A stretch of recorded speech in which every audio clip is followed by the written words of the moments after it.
7 black SUVs roll slowly down Maple Street at dusk, stopping outside a weathered apartment building in Harper's Mill, where Michael Donovan, a worn-out construction worker, opens his door to find Sarah Collins, a polished, successful woman he doesn't immediately recognize. 5 years ago, you gave me your last $20 outside Palmer's Grocery, she says, emotion catching in her voice as curious neighbors and well-dressed professionals gather behind her. That $20 saved my life, and I've been searching for you ever since. Michael's expression shifts from confusion to recognition as he takes in the convoy outside and the determined woman before him. I'm here to return the favor, Sarah continues, but not just $20, Mr. Donovan. You're about to discover what happens when an act of kindness finds its way back to the person who needed it the most. Before we jump back in, tell us where you're tuning in from. And if this story touches you, make sure you're subscribed, because tomorrow I've saved something extra special for you. The alarm clock buzzes at 4:45 a.m. Its harsh sound cutting through the pre-dawn darkness of a small apartment on the west side of Harper's Mill. Michael Donovan's hand reaches out, silencing it before it can wake the entire household. He lies still for a moment, staring at the ceiling. Gathering his strength for another day, Michael slides out of bed, his movements practiced and quiet. The floor cracks beneath his feet as he makes his way to the bathroom. In the mirror, a tired 42-year-old man stares back at him, dark circles under. His eyes stubble on his chin hair that's starting to show traces of gray. He splashes cold water on his face, the shock helping to clear the fog of too little sleep. The apartment is modest, 2 bedrooms, 1 bathroom, a kitchen-living room combination. With furnishings that have seen better days, Michael moves through the small kitchen, starting the coffee maker before preparing 2 lunch bags. He spreads peanut butter on bread, adds the last apple cut in half, and divides the remaining granola bars between the 2 bags. He pauses at a photograph hanging on the refrigerator. A smiling woman with his same blue eyes, her arms around her younger Michael. Next to it, a calendar with shifts highlighted in different colors. Bills' due dates circled in red and school events marked with stars. Michael pushes open the first bedroom door where his son Tyler sleeps soundly. At 10 years old, Tyler's face still holds the innocence of childhood, despite everything they've been through. Michael gently shakes his shoulder. Hey, buddy, time to get up. Tyler stirs, rubbing his eyes. Is it morning already? Afraid so. Your clothes are on the chair. Breakfast in 10 minutes. In the second bedroom, 14-year-old Emma is already awake, reading by the light of a small lamp. Her long brown hair falls across her face as she looks up from her book. You're up early, Michael says. History test today. Emma replies, not quite meeting his eyes. You'll do great breakfast soon. In the kitchen, Michael scrambles eggs and toasts the last of the bread. He checks through Emma's homework while she gets ready, then helps Tyler find his missing shoe.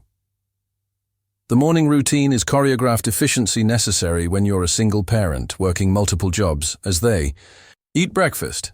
Tyler chatters about a science project. We're building bridges out of popsicle sticks. Dad, mine's gonna hold the most weight in the whole class. Michael smiles, pouring the last of the coffee into his thermos. That's great, bud. Maybe we can get supplies this weekend. Emma picks at her food, quieter than usual. Everything okay? Michael asks. Mrs. Williams handed back the career planning sheets yesterday. She wants to talk to you about mine. Michael's brow furrows with concern. And she say why? Emma shrugs. Something about being unrealistic. Michael reaches across the table, putting his hand over hers. Hey, nothing's unrealistic. If you're willing to work for it, I'll talk to her this week. Tyler pipes up. Emma wants to be an architect. She draws buildings all the time. Michael nods. And she'll be a great one. Now finish up. We need to get moving. They leave the apartment together, Michael locking the door behind them. The stairwell is dimly lit, with peeling paint and the faint smell of cooking from various apartments. Outside, Michael's old pickup truck sits waiting, its blue paint faded and rust forming around the wheel wells. The drive to school is filled with Tyler's constant questions and Emma's occasional corrections of her brother's facts. Michael drops them off with the same reminders he gives every day. Emma straight to the library after school. Tyler, Mrs. Wilson will pick you up for your doctor's appointment. I'll be home by 7. Emma helps her brother out of the truck. We know Dad same as always, and Michael calls as they walk away. Whatever. Mrs. Williams says, we'll figure it out together. Emma nods, offering a small wave before leading Tyler into the school building. Michael drives to Hilltop Construction, where he's worked for the past 8 years. The site is already buzzing with activity when he arrives. Frank Martinez, the owner, waves him over to a cluster of men reviewing blueprints spread across the hood of a truck. Morning, Donovan. Frank says, we're moving to the north section today. Foundation needs to be poured by Thursday. Curtis Reynolds. A fellow worker nudges Michael. Looks like Victor Ramirez was here again yesterday. Think Frank's going to sell. Michael shakes his head. Hope, not Ramirez.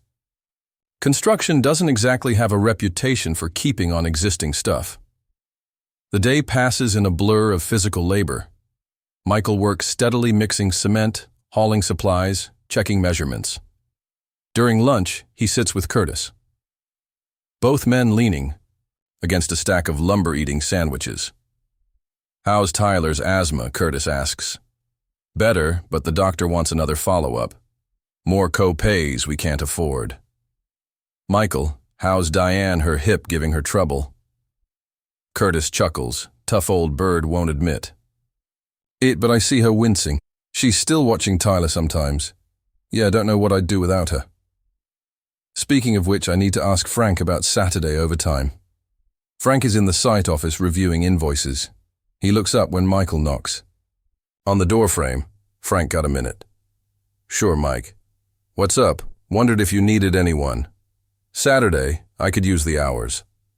Frank's expression turns apologetic. I would if I could. But with the Ramirez situation, I'm trying to keep costs down. Until I decide what to do. You know I'd give you the work if I had it. Michael nods, disappointment evident, despite his attempt to hide it. I understand, and let me know if anything changes. Everything okay with the kids? Frank asks. Tyler's got another doctor.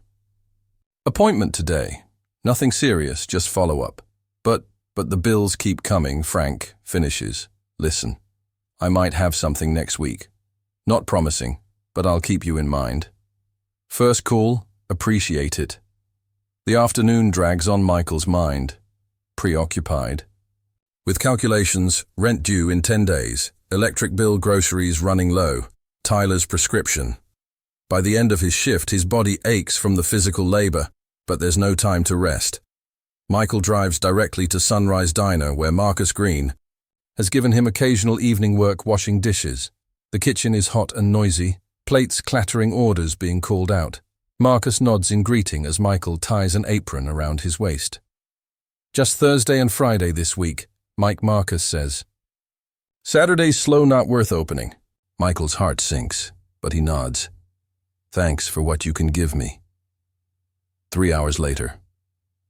Michael emerges from the diner's back door, a small envelope of cash in his pocket and a container of leftover meatloaf, courtesy of Linda Marcus's wife. The night. Air feels good after the steam and heat of the kitchen. He drives to Diane Wilson's house, first a small but well-kept place a few blocks from his apartment. Diane, a woman in her 60s with silver hair and kind eyes, answers the V. Daughter with Tyler at her side. There's Daddy. Tyler exclaims, running to hug. Michael, how was the appointment? Michael asks, looking over his son's head at Diane. Dr. Robinson says his breathing's improved. Diane replies, he gave me the prescription. To give you. She hands him a slip of paper, and before you ask, I already picked it up. You can pay me when you can. Michael's face shows a mixture of gratitude and discomfort. Diane, you shouldn't have hush now. What are neighbors for besides this little? Man helped me organize my recipe box, didn't you? Tyler. Tyler beams with pride. I put them in alphabet eel order. Well, thank you both. Michael says we should get home. Emma will be waiting. Back at the apartment. Emma sits at the small kitchen table. Textbooks spread around her. She looks up when they enter relief, briefly crossing her face before she returns to her studied teenage indifference. Mrs. Williams wants to see you tomorrow morning, she says without preamble. I told her you work. But she insisted Michael hangs his keys on the hook by the door. I'll figure it out. How was your test? Emma shrugs. Fine. I guess she's drawing buildings again. Tyler announces, pulling a sketchbook from Emma's backpack, despite her protests. See, Dad. Michael takes the sketchbook, flipping through pages of detailed building designs, some fanciful, others practical, all showing remarkable talent for a 14-year-old. These are incredible. Em, he says softly. They're just doodles, she mumbles, but a small smile tugs at the corner of her mouth. They eat the diner leftovers together. Tyler dominating the conversation with stories about school and Diane's cat. After dinner, Michael helps with homework, then oversees showers and bedtime routines. Tyler falls asleep, quickly. But Emma lingers in the living room watching Michael count the money from his envelope. Is it enough? She asks quietly. Michael looks up startled. Enough for what? For everything: rent, bills, food, Tyler's medicine. Michael sets the money aside, moving to sit next to his daughter on the worn couch. Hey, that's not for you to worry about, but I do worry. Emma admits, I heard you on the phone with the bank last week. Michael sigh, running a hand through his hair. Look at me. Em. He waits until she meets his eyes. We're going to be okay, I promise. I've always figured it out, haven't I? Since Mom died. You mean yes. Since Mom died. 4 years now. And we're still standing. Still together.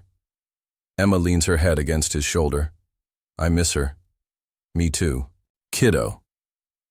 Every day, he kisses the top of her head. Now get some sleep. Tomorrow's another day. After Emma goes to bed, Michael returns to the kitchen table, spreading out bills in his checkbook. The numbers don't add up no matter how many times he reworks them. He's $20 short for groceries if he pays the minimum on all the bills. Michael rubs his eyes, exhaustion weighing on him. On the refrigerator, Mary's photograph seems to watch him. Her smile, unchanged by time or circumstance, next to it is children's. School photos. Tyler's wide grin showing a missing tooth. Emma's more reserved smile, so like her mother's. I'm trying, Mary, he whispers to the empty kitchen. God knows I'm trying. He finally turns off the light and collapses into bed, setting his alarm for 4:45 a.m. In just a few hours, he'll wake up and do it all again. Telling and preparing this story took us a lot of time, so if you are enjoying it, subscribe to our channel. It means a lot to us. Now, back to the story. Morning arrives too quickly. Michael drops the kids at school after promising Emma he'll speak with Mrs. Williams. He arrives at Hilltop Construction earlier than usual, hoping to catch Frank before the day begins. Frank, I need to step out for 30 minutes this morning. Emma's teacher wants to talk to me. Frank looks up from his paperwork. Everything okay? Not sure. Something about her career planning assignment. Go, just be back for the cement delivery. At 9. Harpers Mill High School is quiet when Michael arrives, most students already in class. He feels out of place in his workflow as he makes his way to the guidance office. The secretary points him toward Janet Williams' room. Mrs. Williams is a tall woman with salt and pepper hair and reading glasses perched on her nose. She stands when Michael enters. Mr. Donovan, thank you for coming. I know it can't be easy to get away from work. Michael shakes her hand. What's this about Emma's career? Plans. Mrs. Williams gestures to a chair. Emma wrote that she plans to become an architect. She's extraordinarily talented. Her spatial reasoning and artistic ability are exceptional. So what's the problem? The problem, Mr. Donovan, is that architecture requires a minimum of 5 years of college, often more, plus internships and licensing exams. It's an expensive, lengthy path. Michael feels a familiar tension building. Are you suggesting my daughter shouldn't aim high? Not at all. I'm suggesting we need to be realistic about the financial challenges. Emma hasn't applied for any scholarships. And when I mentioned them, she said there was no point. Michael frowns. That doesn't sound like Emma. She told me college isn't for people like us. I was hoping you could shed some light on where she got that idea. The words hit Michael like a physical blow. He stares at his calloused hands for a moment before answering. After my wife died, there were conversations about money, about what we could and couldn't afford. Emma must have internalized more than I realized. Mrs. Williams' expression softens. Emma has real potential, Mr. Donovan. She could qualify for substantial scholarships, but she needs to believe it's possible. What do you suggest for starters? There's a summer architecture program at the community college. It's for high school students showing promise in the field. The application deadline is next week. What's the cost? That's the thing. It's a scholarship program. If Emma's accepted, it's free. For the first time that morning, Michael feels a glimmer of hope. I'll talk to her tonight, back at the construction site.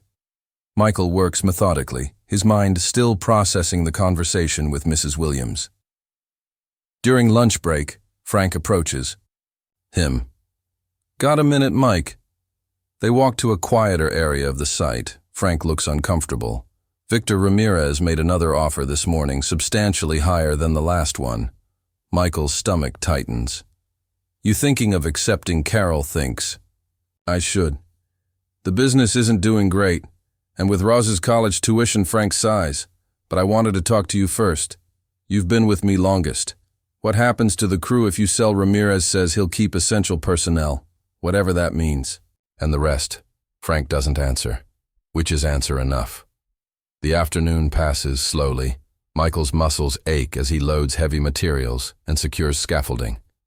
At 5, he heads straight to Palmer's grocery, with his meager funds carefully selecting the cheapest options: store-brand cereal, pasta, canned vegetables. He calculates each item's cost as he places it in the cart. As Michael exits the store with 2 plastic bags, he notices a woman sitting on a bench near the parking lot. Her clothes are worn but clean. Her face weathered by hardship. A small backpack rests beside her. She's not asking for money, just staring at the grocery store entrance with hollow eyes. Michael hesitates, then walks to his truck and places his groceries inside. He checks his wallet. The $20 he's short for next week's groceries sits there, his emergency fund. He thinks of Emma's words, "Call isn't for people like us." He thinks of his own parents who could never afford to send him to a college. With sudden determination, Michael walks back to the woman on the bench. "Excuse me, ma'am." The woman looks up startled. Up close, Michael can see she's probably in her late 30s though. Stress has aged her prematurely. Her eyes are a clear blue, intelligent eyes that have seen too much pain. "I'm not bothering anyone," she says defensively. "Just resting." "I know, Michael pulls out the $20 bill. "I thought you might need this more than me today." The woman stares at the money, then at Michael's face. Suspicion evident. Why no reason, no strings, just Michael struggles to find the right words. Sometimes, we all need a little help. Slowly, she reaches for the bill. "I'm Sarah," she says quietly. "Michael. Good luck to you, Sarah." He turns and walks back to his truck before she can respond, not wanting to embarrass her further. In his rearview mirror, he sees her looking at the money in her hand, shoulders shaking slightly. That evening, Michael sits with Emma at the kitchen and table after Tyler is in bed. Her sketchbook lies between them, open to a drawing of a modern library building. "Mrs. Williams showed me your career planning sheet today." Michael begins. Emma's face closes off. "It was just an assignment." "Why didn't you tell me you were interested in architecture scholarships?" "Because they're not going to pick someone from West Side, someone whose dad works construction and washes dishes at a diner." Michael's heart breaks at the matter-of-fact way. She says, "This, Emma, look at me. Your mother and I always taught you that your circumstances don't define your possibilities. That was before Mom got sick, before the hospital bills and the debt, before you started working 2 jobs just to keep us afloat. Emma's voice cracked slightly. I've seen the bills, Dad. I know what college costs. There are scholarships. And Mrs. Williams told me about a summer program at the community college. It's specifically for students interested in architecture, and it's free if you're accepted. A flicker of interest crosses Emma's face before she suppresses it. What's the point? Even if I got in, what then? We can't afford architecture school. One step at a time, Michael says, placing his hand over hers. This program could lead to more opportunities, more scholarships. You have to at least try. What if I'm not good enough? Michael turns to the sketchbook, flipping through pages of Emma's detailed drawings. These are incredible. Emma, you have a gift, but nobody will see it if you don't share it. Emma is quiet for a long moment. The application probably needs supplies, special paper portfolio materials. We'll figure it out. When is it due? Next Friday. Michael nods. Then we have work to do. The next morning, Michael drops the kids at school and heads to Hilltop Construction. Before he can clock in, Frank waves him over to the office. Mike, we need to talk. Michael follows Frank inside, where Curtis is already waiting, looking grim. I've decided to sell to Ramirez, Frank says without preamble. The paperwork will be finalized next month. Curtis swears under his breath. Michael feels the floor tilt beneath him. What does this mean for us? He asks. Though he already knows Frank can't quite meet their eyes. Ramirez is bringing his own foreman and senior crew. He's agreed to interview current employees for the remaining positions, but most of us are gone. Curtis finishes, I'm sorry, I fought for better terms, but with the market the way it is. Look, I'll give you both excellent references, and there's a month before the transition. Michael walks out of the office in a daze. A month, 4 weeks to find another job in a town where construction work is already scarce. The weight of his new reality settles on his shoulders like concrete. That afternoon, the skies open up and rain pours down on the construction site. The crew works through it, soaked to the skin. Michael's boots squelch with every step, his hands red and raw from the cold water. By the end of the day, his throat feels scratchy, his head pounding. Still, he drives to Sunrise Diner, his body on autopilot. Marcus takes one look at him and frowns. Jesus, Mike, you look like death warmed over. I'm fine. Michael croakers, though he's anything but. The kitchen's heat makes his head swim. Like hell you are. Linda, get him some soup. Linda appears with a steaming bowl. Sit, eat, then go home. I need the hours. Michael protests weakly. Marcus shakes his head. What I need is for you not to collapse in my kitchen. Go home. Get some rest. Come back tomorrow if you're feeling better. Michael knows arguing is pointless. He eats the soup gratefully, the warm broth soothing his throat. Linda packs a container of chicken noodle soup for the kids before sending him on his way. The apartment is quiet when he arrives home. Diane sits in the living room knitting while Tyler and Emma do homework at the table. You're early, Diane observes, then frowns as she takes in his appearance, and sick by the looks of it, just a cold. Michael dismisses, though his voice betrays him. Thanks for watching them. Daddy, are you okay? Tyler asks, concern written across his young face. Just tired, buddy. Michael forces a smile. How was school? While Tyler launches into a story about recess, Emma watches her father with worried eyes. When Diane leaves, Emma heats up the soup Linda sent and makes Michael sit down. You should go to bed. She tells him I can handle Tyler's bedtime. Routine. I'm fine, Em. You're not, and you can't afford to get really sick. The truth of her words silences him. After eating, Michael takes some over-the-counter cold medicine and collapses into bed, still in his damp clothes. His last thought before falling asleep is of the $20 he gave away, money that would have bought more cold medicine and groceries for next week. Morning comes with fever and chills. Michael forces himself out of bed, his head pounding. In the kitchen, Emma is already up making breakfast for Tyler. "Dad, you can't go to work like this," she insists. "No choice," he mumbles, reaching for the coffee pot with shaking hands. "I called Mr. Martinez." Emma says, "Told him you have the flu." Michael stares at his daughter in disbelief. "Emma, I can't miss work, especially not now. Mr. Martinez said to tell you he'd rather have you healthy next week than spreading germs on his site. He said to rest up." Emma hands him 2 pills and a glass of water. "These are the last of the cold medicine. I'll pick up more after school." "With what money?" Michael asks, before he can stop himself. Emma pulls out a $20 bill from her pocket. "Mrs. Wilson gave me this. Said it's for cleaning her gutters last weekend." Michael feels a surge of both pride and shame.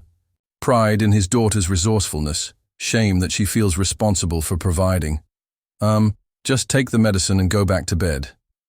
"Dad, we'll be fine, I've got this."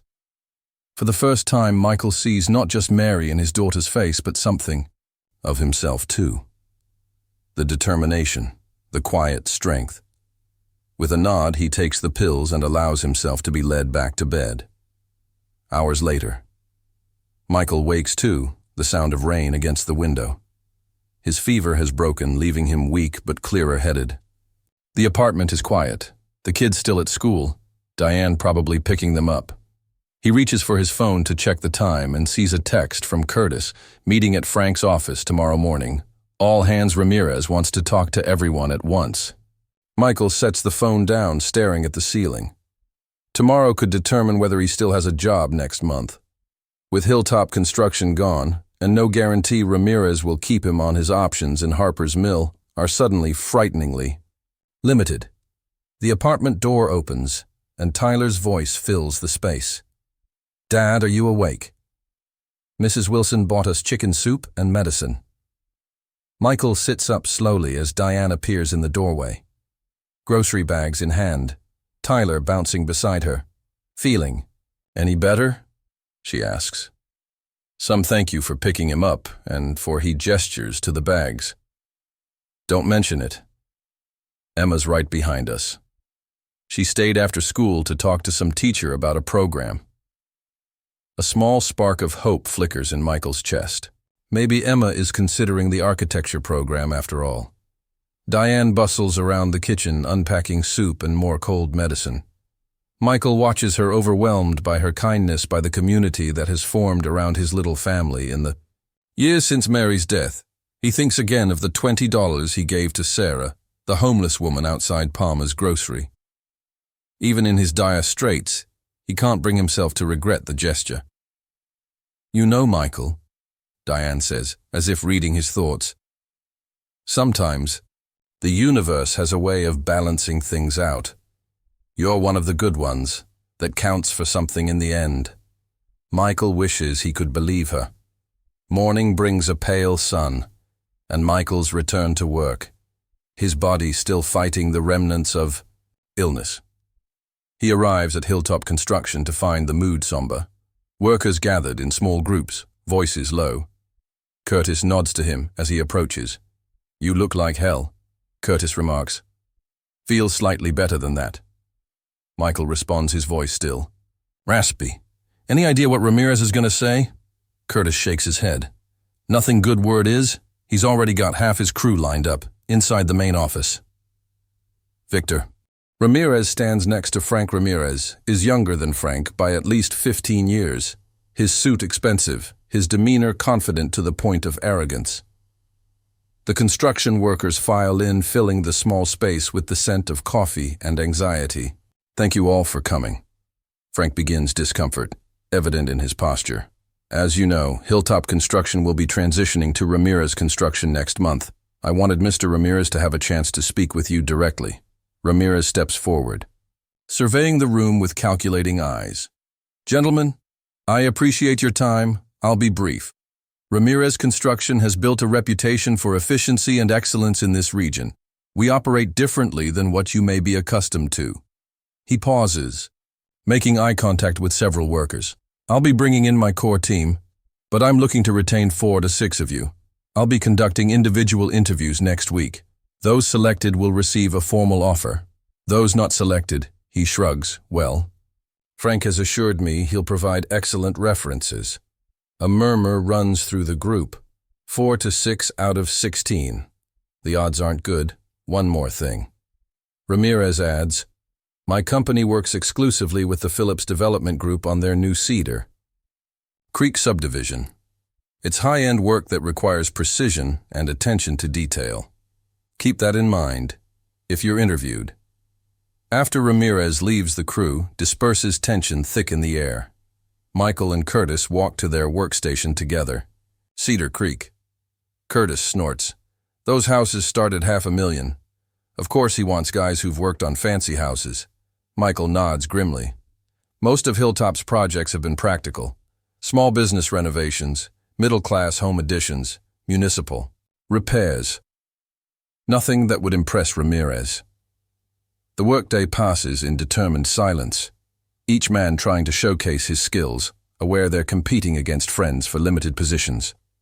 By afternoon, Michael's body protests the exertion. His recent illness sapping his strength. Frank notices him leaning against a wall, catching his breath.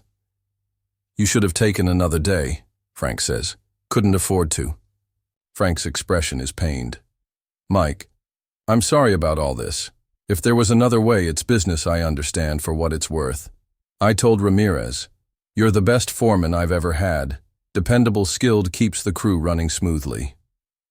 Michael nods his thanks, though they both know recommendations might not be music enough. That evening, Michael picks up Emma from the library and Tyler from Diane's house. The kids are subdued, sensing their father's worries, despite his efforts to hide them. How was school? Michael asks as they drive home. I got an A on my science project, Tyler offers. Mrs. Mitchell said my bridge held more weight than anyone else's. That's great, buddy. Michael glances at Emma in the rearview mirror. What about you, Em? Emma hesitates. I turned in the application for that summer program. Mrs. Williams helped me put together a portfolio with my sketches. Surprise and pride wash over Michael. That's wonderful. When will you hear back? 2 weeks? Maybe 3. Emma stares out the window. Don't get your hopes up, though. Lots of kids apply. I'm already proud of you for trying. Michael says, sincerely at home. Michael checks the mail, bills, advertisements, and a letter from the apartment management company. He opens it with a sense of dread that proves justified. What is it? Emma asks, watching his face. Michael debates whether to shield her from this latest blow, then decides honesty is better than allowing her imagination to run wild. Rent increase. Starting next month, they're raising it by $150. Can we afford that? We'll figure it out, Michael says. The phrase becoming a mantra of uncertain hope. He calls Marcus at Sunrise Diner, asking for extra shifts, but business is slow. Marcus can only offer 2 nights next week. Michael thanks him, hiding his disappointment. After dinner, when the kids are occupied with homework, he calls other construction companies in Harper's Mill and the surrounding towns. The responses are uniform. No openings, but they'll keep his name on file. As Michael hangs up from the 5th rejection, the weight of his situation presses down on him. Even if Ramirez keeps him on a big, if the rent increase will stretch his budget beyond breaking point. His savings are non-existent after Mary's medical bills, and his credit is already strained. The next morning, Michael drops Tyler at school, then drives Emma to her high school. Before she gets out of the truck, he turns to her. Em, I want you to know something. Whatever happens with my job or the apartment, we're going to be okay. I promise you that. Emma studies her father's face. How can you be sure? Because we have each other, and we're stronger than any problem that comes our way. He squeezes her hand. Just focus on your schoolwork and that architecture program. Let me worry about the rest. Emma nods, but her eyes betray her doubt. She kisses his cheek before joining the stream of students entering the school building. At the construction site, Michael works with methodical precision. His body still not fully recovered, but his determination unwavering. During lunch break, Frank approaches him. "Got a minute?" Mike, they walk to a quiet corner of the site. Frank hands him a piece of paper with a name and phone number, James Wilson over in Millfield. He's looking for experienced construction workers for a hospital renovation project. It's a 6-month contract, decent pay.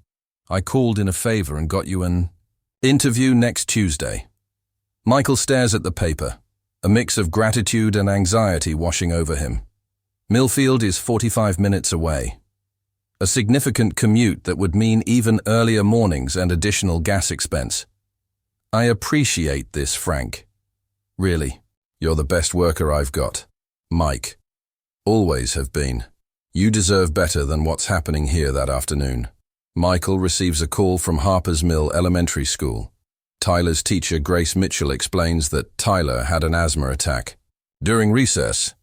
He's stable now, but they've called an ambulance as a precaution.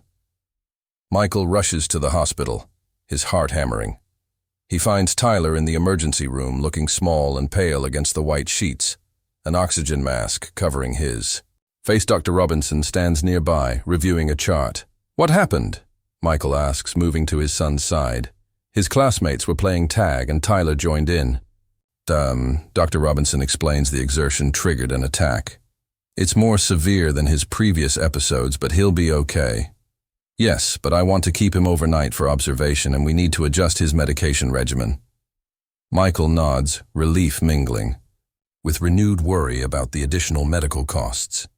He calls Diane, asking if she can pick up Emma from school and explain the situation.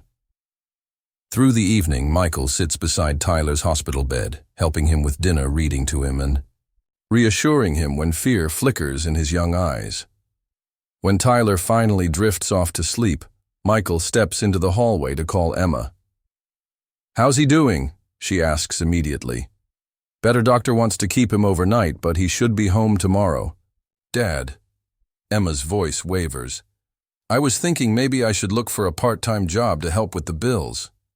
Michael closes his eyes, pain lancing through him at the thought of his 14-year-old daughter sacrificing her education and childhood to help support the family. "Absolutely not. Em, your job is school, I've got this covered. But the rent increase and now Tyler's hospital stay. Emma, listen to me, we're going to be okay. Focus on that architecture program. That's how you can help most right now, by building your future."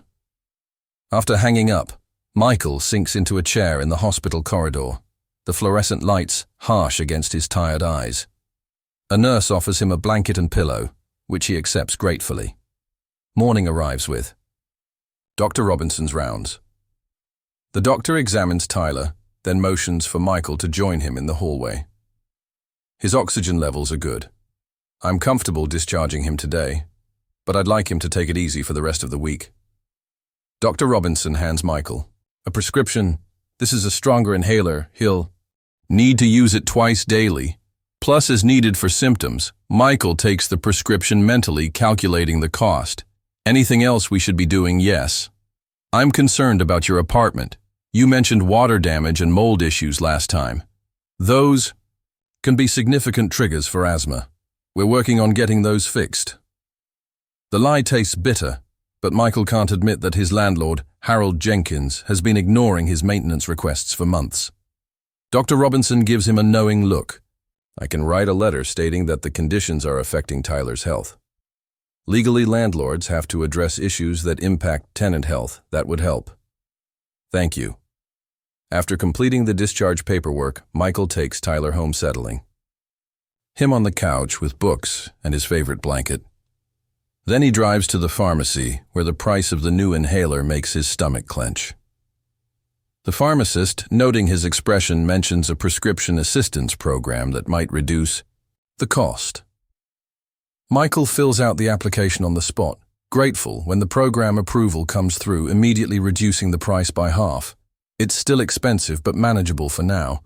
Back home, he calls the apartment management company, explaining the situation with Tyler's asthma and mentioning Dr. Robinson's letter. The property manager is less than sympathetic. "Mr. Jenkins has a full maintenance schedule. We'll get to your unit when we can. My son was just hospitalized." The doctor specifically cited the mold as a trigger. File a formal complaint with documentation, and we'll review it. That's the process. Michael hangs up, frustration burning in his throat. He considers his options. Finding a new apartment would require first and last month's rent plus a security deposit money he simply doesn't have. Fighting the landlord might work eventually, but could make their living situation uncomfortable in the meantime. A knock at the door interrupts his thoughts. He opens it to find Diane holding a casserole dish. "Thought you could use a home-cooked meal," she says, stepping inside. "How's our boy doing?" "Better, thanks for checking in." "And for the food?" Diane sets the dish on the counter, then turns to Michael. Her expression serious. "I heard about Frank selling the business. What will you do?" "I have an interview in Millfield next week, and I'm still hoping Ramirez might keep me on." Diane nods thoughtfully. "You know my son Scott's roofing company might be hiring. It's seasonal work, but it's something." "I appreciate that. At this point, I'm exploring all options. And what about the apartment situation? Harold Jenkins isn't known for his tenant relations." Michael sigh, one battle at a time. "Right now, I'm focused on keeping Tyler healthy and finding stable work." After Diane leaves, Michael sits with Tyler, helping him with the missed schoolwork Diane brought over. They're working through a math problem when Emma arrives home, her expression uncharacteristically animated. "Dad, Tyler, you won't believe what happened today." Tyler perks up. "What did something explode in science class?" "No better." Emma pulls out a flyer from her backpack. "There's an architecture competition for high school students. First prize is $500 and a scholarship to the summer program. Even if you don't get accepted through the regular application." Michael examines the flyer. "This looks amazing. M, are you going to enter?" "I already started sketching ideas. The theme is community spaces that unite. We have to design a public building that brings different groups together." For the first time in days, genuine excitement lights up Emma's face. Michael feels a corresponding lightness in his chest. Despite everything, his uncertain job situation, Tyler's health issues, the rent increase, his daughter still has hope, still sees possibilities. "You're going to create something incredible," he tells her, meaning every word. That night, after the kids are asleep, Michael sits at the kitchen table with his bills calculator and a notepad. He works through various scenarios: if he gets the Millfield job, if Ramirez keeps him on, if neither comes through. Even the best-case scenario leaves little margin for error, especially with Tyler's ongoing medical needs. Michael rubs his eyes, exhaustion settling into his bones. He thinks about the $20 he gave to Sarah, wondering briefly where she is, if that small amount made any difference in her life. Despite their dire circumstances, he can't bring himself to regret the gesture. If nothing else, it was a reminder that he still has something to give, even when it seems like he has nothing left. With a weary sigh, Michael turns off the kitchen light and heads to bed. Tomorrow will bring new challenges, but it will also bring another chance to find solutions. For now, that has to be enough. The weekend arrives with a rare gift: sunshine. After days of rain, Michael uses the opportunity to tackle the mold issue. In Tyler's bedroom himself, armed with bleach, vinegar, and determination, he scrubs the walls near the window where water has been seeping in during storms. Emma helps by taking Tyler to the park, keeping him away from the cleaning chemicals that might trigger another asthma attack. Michael works methodically, removing Tyler's belongings from the affected area, treating the visible mold, then applying a sealant he purchased with his dwindling funds. By afternoon, the bedroom is cleaner, but the underlying problem remains. Without proper repairs to the building's exterior, the mold will return with the next heavy rainfall. Michael documents the condition with his phone. "Camera collecting evidence for the formal complaint," Dr. Robinson suggested. The doorbell rings as Michael finishes cleaning up. He opens it to find Harold Jenkins standing in the hallway, arms crossed. Donovan Jenkins says by way of greeting, "Got a call from management about a complaint you're filing." Michael straightens, surprised by the landlord's quick appearance. My son was hospitalized for asthma. His doctor says the mold in our apartment is contributing to his condition. Jenkins peers past Michael into the apartment. Been doing some work in there. Tenants aren't authorized to make repairs. I'm not making repairs. I'm cleaning mold that's making my son sick. The actual repairs fixing the leaks causing the mold are your responsibility. Jenkins narrows his eyes. You know, Donovan, there's a waiting list for these apartments. Friends going up all over Harper's Mill. I've got people who take this unit without complaining. The implied threat hangs in the air between them. Michael measures his words carefully. I'm not looking for trouble. Mr. Jenkins, I'm looking for a safe place for my kids to live. We've been good tenants for 4 years, always paid on time until Mary got sick. You're 2 weeks late on March's rent. Jenkins counters, and I paid the late fee without complaint. I'll have next month's rent on time, including the increase. Michael pauses. All I'm asking is for the leaks to be fixed so my son can breathe. Something in Michael's tone. The quiet dignity, perhaps, or the simple reasonableness of the request seems to reach Jenkins. The landlord's posture relaxes slightly. I'll send someone next week to look at it.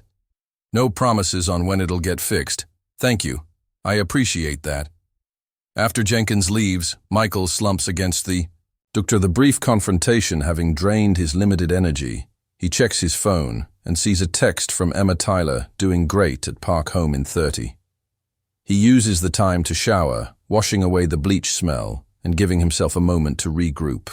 The bathroom mirror reflects a face more lined and tired than it should be, at 42 eyes shadowed by worry and too many pre-dawn wake-ups. When the kids return, Tyler is flushed with healthy exertion, his breathing clear, and even in the fresh air, Emma gives Michael a questioning look. Bedroom's all clean, he tells her, and Jenkins is sending someone to look at the leaks next week. Emma's eyebrows rise in surprise. How did you manage that? Asked nicely. Michael says with a small smile. No need to worry. Her with the implied eviction threat. That evening, while Tyler watches a nature documentary, Emma works on her architecture competition entry at the kitchen table. Michael joins her, curious about her progress. Emma's sketches show a circular building with different sections radiating out from a central hub. It's a community center, she explains, but with specialized spaces for different groups that all connect to the main area. See, this section is for seniors. Accessible design, quieter activities. This one's for teens with music and art studios. This is for families with young children. It's brilliant. Michael says, genuinely impressed. The circular design literally brings everyone together. That's the idea. Different groups can have their own spaces, but still interact in the central hub. I'm calling it the gathering place. Michael watches his daughter work her face intent with concentration and feels a surge of pride so intense it momentarily displaces his worries. Whatever happens in the coming weeks, Emma has this. Her talent, her vision, her future stretching before her with possibilities he never had. Sunday passes quietly with household chores and preparation for the week ahead. Michael reviews his notes for the Millfield interview mentally. Rehearsing answers to likely questions, he layers and irons his one good shirt, a remnant from happier times, when he and Mary would occasionally treat themselves to dinner out. Monday morning, returns them to routine school drop-offs, then work at Hilltop. Construction. The atmosphere at the site is subdued as everyone awaits news of their individual interviews with Ramirez. The schedule is posted on the office door. Michael's interview is set for Wednesday at 2 p.m. Emmy Curtis finds him during lunch break. Got any leads on other jobs? Interview in Millfield tomorrow. Michael replies, hospital renovation project. Good luck with that. I've been calling places as far as Silver Springs. Nothing yet. Michael nods sympathetically. Curtis has a new baby at home, his third child. His wife works part-time as a cashier at Palmer's Grocery. Their situation is as precarious as Michael's own. What about you and Ramirez? Michael asks. Think he'll keep you on? Curtis shrugs. Who knows? I've been doing concrete work for 15 years. but I don't have experience with those fancy houses he's building. He takes a bite of his sandwich, might have to consider moving if nothing turns up soon. The possibility has crossed Michael's mind too. Harper's Mill is the only home his children have known, but jobs are scarce and rent is climbing. Yet moving would mean new schools for the kids, leaving the small support network they've built and the cost of relocation itself. That afternoon, Michael cleans out his locker at Hilltop Construction, bringing home personal items as a precaution. Among them is a photograph of the crew from last summer's company picnic. Everyone smiling in the sunshine, unaware of the changes to come. Tuesday dawns. Gray and cool, Michael drops the kids at school, then drives to Millfield for his interview. The hospital renovation site is impressive. A large-scale project that would provide steady work for months. James Wilson, the project manager, greets him warmly. Thanks to Frank's recommendation, the interview goes well. Michael's experience is relevant, his references impeccable. Wilson seems particularly impressed by the municipal projects Michael has supervised. We need detail-oriented people. Wilson says, hospital work has to meet strict codes and specifications. I understand safety and precision are always my priorities. Wilson nods approvingly. I have a few more interviews this week, but I'll be making decisions by Friday. Where can I reach you, Michael? Provides his contact information, feeling cautiously optimistic as he leaves. The job would mean longer days and higher transportation costs, but the pay is better than Hilltop. And Wilson mentioned the possibility of carpooling with the workers from Harper's Mill. On the drive back, Michael allows himself a moment of hope. Between the Millfield possibility and his upcoming interview with Ramirez, surely something will work out. He stops at the pharmacy to pick up Tyler's prescription, wincing at the cost, even with the assistance program. When he arrives to pick up the kids from school, Emma is waiting with a large portfolio under her arm. What's that? Michael asks. She climbs into the truck. Mrs. Williams is helping me prepare my entry for the architecture competition. These are examples of previous winners' work. That's great. Em want me to look through it with you tonight. Emma nods, a mixture of excitement and nervousness on her face. The deadline is next Friday. I'm working on the final drawings this weekend.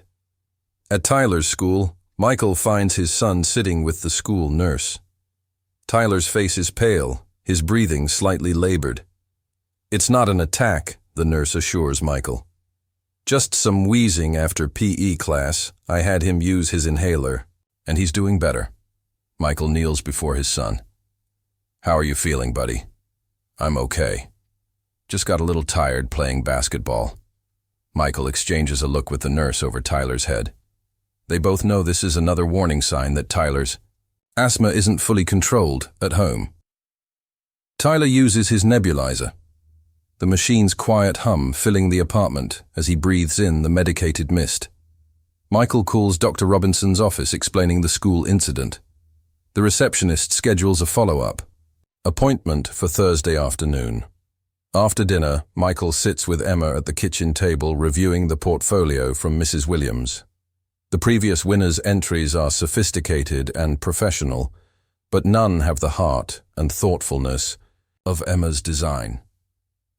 Your concept is Special M's. It addresses exactly what they're looking for, a space that unites the community. Emma chews her lip uncertainly. But look at these drawings. They're so perfect, so technical. That's just presentation. The idea behind yours is stronger. Michael points to particular elements in her sketches. And your drawings show real talent. They just need to be cleaned up a bit. That's what Mrs. Williams said. She's letting me use the drafting equipment in the art room after school tomorrow. See, she wouldn't offer that if she didn't think you had a real shot. Emma's expression softens into a small smile. Thanks, Dad. Wednesday brings Michael's interview with Victor Ramirez. He dresses in his good shirt and arrives. Early watching as his colleagues emerge from the office, some looking defeated, others cautiously optimistic. Curtis exits just before Michael's scheduled time. Good luck in there, he mutters. Guy asks tough questions. Inside the office, Ramirez sits, Behind Frank's desk, a laptop open before him. He gestures for Michael to sit, without looking up from the screen. Michael Donovan Ramirez says, finally meeting his eyes. Frank speaks highly of your work. I appreciate that I've been with Hilltop for 8 years. Yes, I see that in your file. Primarily residential and commercial renovation, some municipal projects. Ramirez taps the laptop. Not much experience with high-end residential construction. Michael chooses his words carefully. The principles are the same regardless of the price point. Quality work, attention to detail, meeting deadlines and budgets. True, but Cedar Creek has specific aesthetic requirements, custom finishes, architectural details that require a certain finesse. I'm a quick learner, Mr. Ramirez. And I've worked on historical renovations that required similar precision. The interview continues for 20 minutes. Ramirez, probing Michael's experience, technical knowledge and problem-solving abilities. Michael answers confidently, drawing on specific examples from past projects. One last question, Ramirez says, leaning back in his chair. Why should I keep you on when I'm bringing experienced people from my own company? Michael meets his gaze steadily. Because I know this town. These workers and these projects, I've supervised most of the crew here and they respect my leadership. That institutional knowledge has value during a transition. Ramirez nods his expression, revealing nothing. I'll be making decisions by Friday. Thank you for your time, Mr. Donovan. As Michael leaves the office, he feels reasonably satisfied with his performance, but has no idea where he stands. Ramirez is hard to read his priorities, unclear beyond his focus on the Cedar Creek project. Thursday afternoon brings Tyler's appointment with Dr. Robinson. The doctor listens to Tyler's lungs, reviews his medication use, and frowns slightly. His airways are still inflamed despite the new prescription. The school incident confirms he's not getting adequate control. Dr. Robinson makes notes in Tyler's chart. I'd like to try a different combination of medications, and I want you to keep a detailed log of his symptoms, especially noting any triggers. Could the mold in our apartment still be affecting him? Even after I cleaned it, absolutely. Mold spores can persist in carpeting, bedding, even the air ducts. Has your landlord addressed the underlying moisture issues? Michael shakes his head. He's supposed to send someone to look at it, but no one's come yet. Dr. Robinson removes his glasses, his expression serious. Michael, this is affecting Tyler's health in significant ways. If the landlord doesn't make repairs soon, you might need to consider a different living situation. The words land heavily on Michael's shoulders. I understand. I'll keep pushing for repairs. That evening, Michael calls the apartment management company, again emphasizing the medical necessity of fixing the leaks. The property manager is slightly more responsive this time, promising to send maintenance within the week. As Michael hangs up, Emma enters the kitchen, her architecture portfolio in hand. Dad, can you look at my final sketches? I need to submit them tomorrow. Michael pushes aside his worries to focus on his daughter's work. Emma has refined her design, incorporating technical elements, while maintaining the warmth and community focus of her original concept. Drawings are precise and professional, showing remarkable skill for her age. These are outstanding. Really, I'm so proud of you. Emma's face brightens at the praise. I worked on them during lunch and after school. Mrs. Williams thinks I have a real chance. She's right. This is exceptional work. Later, after both kids are asleep, Michael sits alone in the kitchen. The day's events weighing on him. Tyler's health issues are worsening. The apartment situation is unresolved, and his employment remains uncertain. By tomorrow, he'll know about at least one of the jobs, but there are no guarantees. He thinks about what Dr. Robinson said regarding a different living situation. Moving would require money. They don't have security deposits, moving expenses, possibly higher rent. Yet staying might mean continued health problems for Tyler. Michael rubs his temples, feeling the beginning of a stress headache. The walls of their small apartment seem to close in around him, the problems multiplying faster. Then the solutions, his phone chimes with a text from Frank. Any word from Millfield? Michael replies, "Not yet, should know tomorrow." Frank's response comes quickly, closing on the sale next week. Ramirez is finalizing his crew list tomorrow. One way or another, Michael will have answers. Whether they're the answers he needs is another question entirely. He moves to the window looking out at the quiet street below. Somewhere out there, Sarah Collins is living her life, perhaps changed in some small way by their brief encounter. He wonders if she found shelter that night, if the $20 made any difference at all. With a deep breath, Michael turns from the window and prepares for bed. Tomorrow will bring what it brings. All he can do is face it with the same determination that has carried him this far. Friday dawns with a sense of anticipation. Michael wakes before his alarm, his mind already cycling through the possibilities that await. Today he'll learn whether Ramirez Construction or the Millfield Hospital project will offer him employment. By nightfall, he'll know if his family's immediate future is secure or if more drastic measures will be necessary. He moves through the morning routine with practiced efficiency, making breakfast, checking Tyler's breathing, helping Emma gather her competition materials. The kids sense his preoccupation, but don't press for details, having grown accustomed to the weight of adult concerns that hangs over their household. "Good luck today, Dad," Emma says as she exits the truck at her school, surprising Michael with her perceptiveness. "Thanks, Emma. Good luck with your submission." Tyler pipes up from the back seat. "What's Dad need luck for just grown-up stuff?" Emma answers, saving Michael from an explanation. "See you after school." At Hilltop Construction, tension permeates the air. Workers cluster in small groups. Speculation running rampant about who will make Ramirez's cut.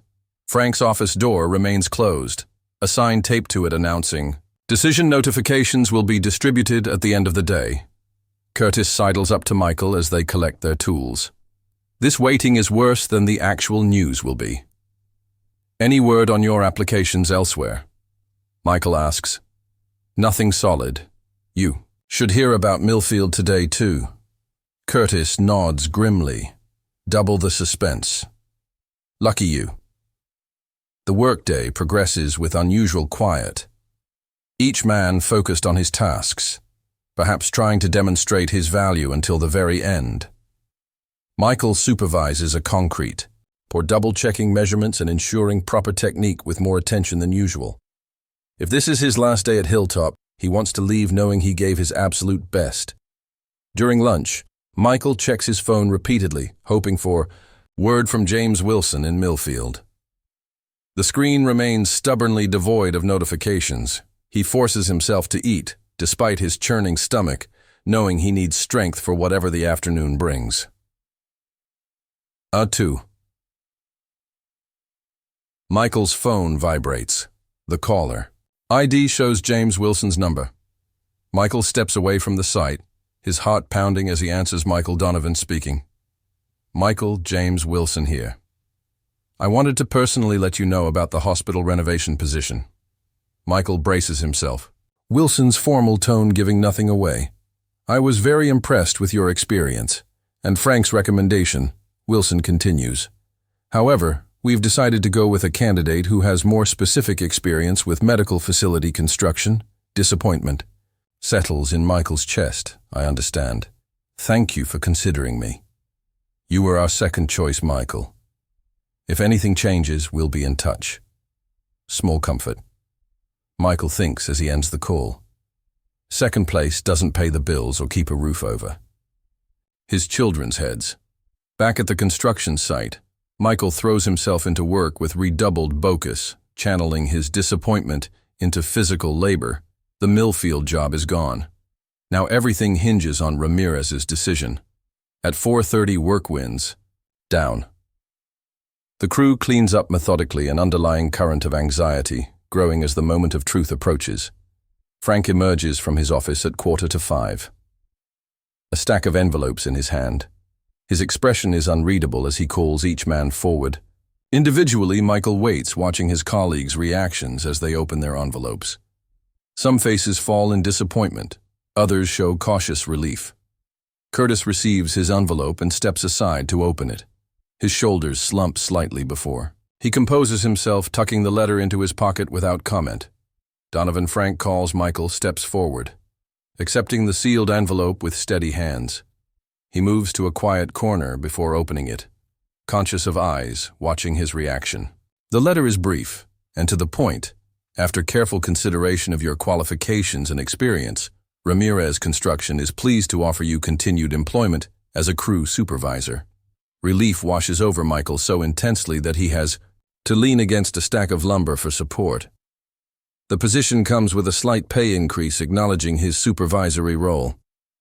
It's not a fortune, but it's steady work, the security his family desperately needs.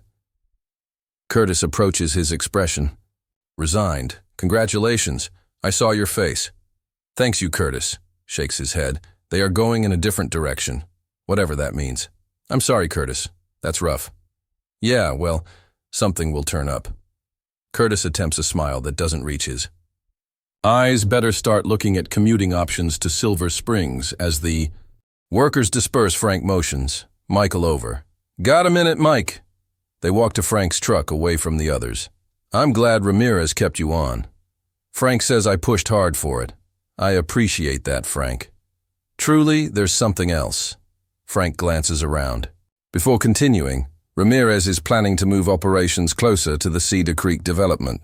The Hilltop office will eventually close. Michael absorbs this new information. How long? 6 months, maybe 8. Nothing's definite yet, but you should know, the commute could get significantly longer. Another complication, but a future one. Right now, Michael focuses on the immediate relief. I'll cross that bridge when I come to it. For now, I'm just grateful to have the job. Frank nods, clasping Michael's shoulder. You earned it. And listen, if you ever need a reference for something better, you just call me. That evening, Michael stops at Palmer's Grocery on the way home, splurging on ingredients for a celebratory, a dinner, the security of continued employment lifts a burden from his shoulders, allowing him to breathe easier than he has in weeks. In the produce section, he spots a familiar face. Tanya Evans, the cashier who has watched him carefully count change and clip coupons for years. Mr. Donovan, she greets him. Good to see you. How's Tyler doing after his hospital stay? Better, thanks for asking. He's a tough kid. Tanya smiles like his dad. Oh, by the way, we have some day-old bread and bakery items going at half price if you're interested. Even in his moment of relief, Michael appreciates the tip. Thanks, Tanya. I'll check it out. As he pushes his cart toward the bakery section, Michael passes the bench where he met Sarah Collins. For a moment, he wonders if he'll see her there again. But the bench sits empty in the evening light. At home, Emma greets him with uncharacteristic enthusiasm. Dad, I submitted my competition entry. Mrs. Williams helped me mount everything, and we got it in 2 hours before the deadline. That's fantastic, Em. I'm so proud of you. They'll announce the winners in 3 weeks. There's going to be a reception at the community center where all the entries will be displayed. Michael sets down his grocery bags. We'll definitely be there. And I have some good news too. I'm keeping my job when Ramirez takes over.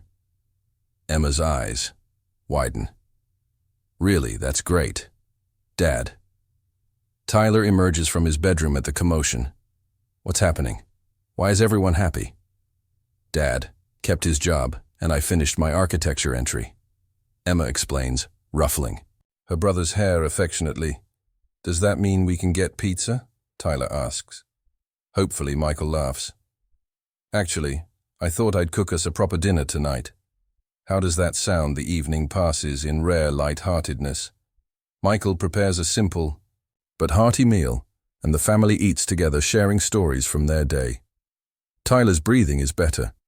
Emma is excited about her competition prospects, and Michael allows himself to enjoy the moment of respite. After the kids are in bed, Michael reviews his budget with the new information in mind.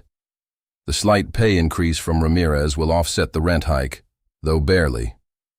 Tyler's medical expenses remain a concern, but with steady employment, Michael can at least count on regular income to manage them.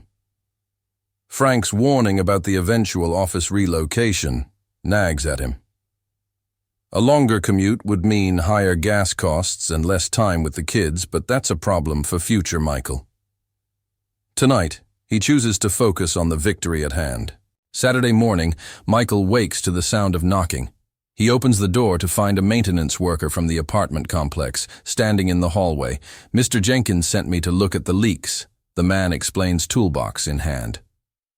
Surprised by the prompt response, Michael shows him the areas of concern: Tyler's bedroom window, a section of the bathroom ceiling, and a corner of the living room where water seeps in during heavy rainfall. The maintenance worker examines each area, taking notes and photos. "These are coming from the exterior wall and roof. We'll need to patch from outside." He glances at Michael. "Got to be honest with you, it's not a quick fix. Building needs significant work. How long before it gets repaired?" The man shrugs. "Depends on budget approvals. Could be weeks, maybe longer." Not the answer Michael hoped for, but at least the process has started. "I appreciate you coming by. My son has asthma, and the doctor says these conditions are making it worse. I'll note that in my report, might speed things up." The maintenance worker hesitates. "Between us, Mr. Jenkins has been putting off repairs all over the building. Management companies finally putting pressure on him after several complaints." After the maintenance worker leaves, Michael takes the kids to the library, a free weekend activity that both enjoy Emma Browse's architecture books, while Michael helps Tyler with his science homework. The simple outing feels like a luxury after weeks of worry Sunday brings. Another visitor, Diane Wilson, with news about her son Scott's roofing company. Scott says they're hiring for the spring rush. She tells Michael, "It's temporary work, April through September, but the pay is good. Thought you might be interested as a second job or backup option." "Ah, that's really thoughtful, Diane. I'll give Scott a call. How's the job situation? Otherwise, did that Ramirez fellow keep you on?" Michael nods. "He did. There might be changes down the line, but for now, I'm still employed." "Thank goodness for that," Diane glances toward Tyler's bedroom where the kids are playing, and the mold situation maintenance came yesterday. No quick fix, but at least they're aware of the problem now. Diane frowns. This building's been neglected for years. Harold Jenkins is more interested in collecting rent than maintaining the place. "We don't have many options right now," Michael admits. "Moving costs money we don't have." "Well, you just let me know if there's anything I can do to help. Those children deserve a healthy home." The following week settles into a new rhythm. Michael adjusts to working under Ramirez's management style, more demanding than Frank's, with higher standards and less patience for errors. The crew is smaller now, the atmosphere more competitive. Several of Michael's former colleagues, including Curtis, have already moved on to other opportunities or are still searching. Wednesday brings parent-teacher conferences at Tyler's school. Grace Mitchell, Tyler's teacher, shares encouraging news about his academic progress despite his health challenges. "He's particularly strong in science and mathematics," she tells Michael. "His bridge project earned the highest grade in the class. He's been talking about becoming an engineer," Michael says with a smile. "That wouldn't surprise me at all. He has a natural aptitude for spatial reasoning and problem solving." Mrs. Mitchell hesitates. "I did want to ask, has there been any improvement in his home environment? I know his asthma has been affecting his attendance." "We're working on getting the apartment repaired. It's a slow process." Mrs. Mitchell nods sympathetically. "I understand. The school nurse is monitoring him closely, and we're making accommodations for his missed days. I appreciate that Tyler loves school. He hates missing it. It shows. He's a remarkable boy, Mr. Donovan. Both your children are. They've faced challenges that would derail many adults, yet they remain positive and engaged. Pride mingles with a familiar pang of guilt. Michael has always worried about the burden his financial struggles place on his children, the childhood experiences they miss because of limited resources. "They're the reason I keep going," he says simply. That night, Michael calls Scott Wilson about the roofing job. The conversation is promising. The temporary position would complement his construction work, allowing him to build up some savings during the warmer months. We start in 3 weeks if you're interested. Scott tells him, "It's hard work, but Dad says you're no stranger. To that I'd appreciate the opportunity. Thank you." With the immediate employment crisis resolved and a potential second income on the horizon, Michael allows himself to think beyond day-to-day survival. For the first time in months, Emma's architecture. Competition results will come soon. Tyler's health is stabilizing with the new medication regimen. The apartment repairs are at least. On management's radar, small victories but significant ones. After years of constant setbacks, Michael recognizes the subtle shift in momentum. Things aren't perfect, far from it, but they're improving incrementally. Friday evening, Michael receives a call from an unfamiliar number. He answers to find Janet Williams, Emma's teacher, on the line. "Mr. Donovan, I have some news about Emma's summer program application. I know results weren't supposed to be released until next week, but the director called me today." Michael's heart sinks. Preparing for rejection. "I see Emma has been accepted. Mr. Donovan with a full scholarship. The committee was extremely impressed with her portfolio." The news takes a moment to register. That's wonderful. "Does Emma know?" "Not yet. I wanted to tell you first. Give you the chance to share the news with her." After thanking Mrs. Williams profusely, Michael hangs up, excitement building in his chest. Emma's hard work and talent have been recognized, opening a door to opportunities he could never provide on his own. He finds Emma at her desk, sketching as usual. "Hey, Em, got a minute?" She looks up, pencil paused mid-stroke. "What's up?" Mrs. Williams called. Michael pauses, savoring the moment. "You got into the summer architecture program, full scholarship." Emma's expression transforms from confusion to disbelief to joy in the span of seconds. "Really, are you serious?" "Completely serious. The committee was extremely impressed with your work." Emma jumps up, rapping her arms around Michael in a rare display of teenage enthusiasm. "I can't believe it. I actually got in." "I can believe it. Your talent is obvious to anyone who sees your work." Michael hugs her tightly. "I'm so proud of you, Em." That night, Michael lies awake, reflecting on the events of recent weeks. The job with Ramirez, the potential second income from Scott's roofing company, Emma's scholarship pieces falling into place after so long adrift in uncertainty.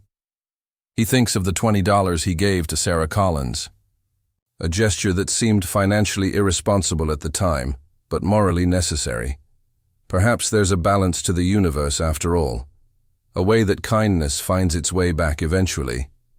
With that comforting thought, Michael finally drifts to sleep, unaware that across town Sarah Collins sits in her newly rented room at a halfway house studying for her GED exam by lamplight. Her path forward illuminated by a moment of unexpected generosity from a stranger named Michael Spring transitions. To summer bringing longer days and new rhythms to the Donovan household, Michael now splits his time between Ramirez Construction during weekdays and Scott Wilson's roofing company on Saturdays. The double schedule is grueling, 6 days of physical labor with only Sundays for rest, but the additional income creates a small financial cushion. For the first time in years, Emma's architecture program begins in June. 3 mornings a week, Michael drops her at the community college before heading to work. She thrives in the creative environment, surrounded by peers who share her passion and instructors who nurture her talent. Each evening, she returns home bubbling with new ideas and techniques, her confidence growing visibly with each passing. Weak Tyler's health improves as the weather warms and the apartment repairs slowly progress. The maintenance crew finally fixed the exterior leaks, and Michael spent a weekend thoroughly cleaning and repainting Tyler's bedroom. The mold has not returned, though. Michael remains vigilant, checking corners and windowsills regularly. On a sweltering Thursday in late June, Michael receives a call from Janet Williams while at the construction site. "Mr. Donovan, I wanted to let you know that the architecture competition results will be announced tomorrow evening at the community center. The reception starts at 6 p.m. We'll be there," Michael promises. "Has Emma mentioned anything about it lately? She seems to have gone quiet on the subject, Mrs. Williams chuckles. "I think she's trying to manage her expectations, but between us, her entry received very positive feedback from the judges during preliminary reviews." Michael smiles, pride warming his chest. "That's good to hear.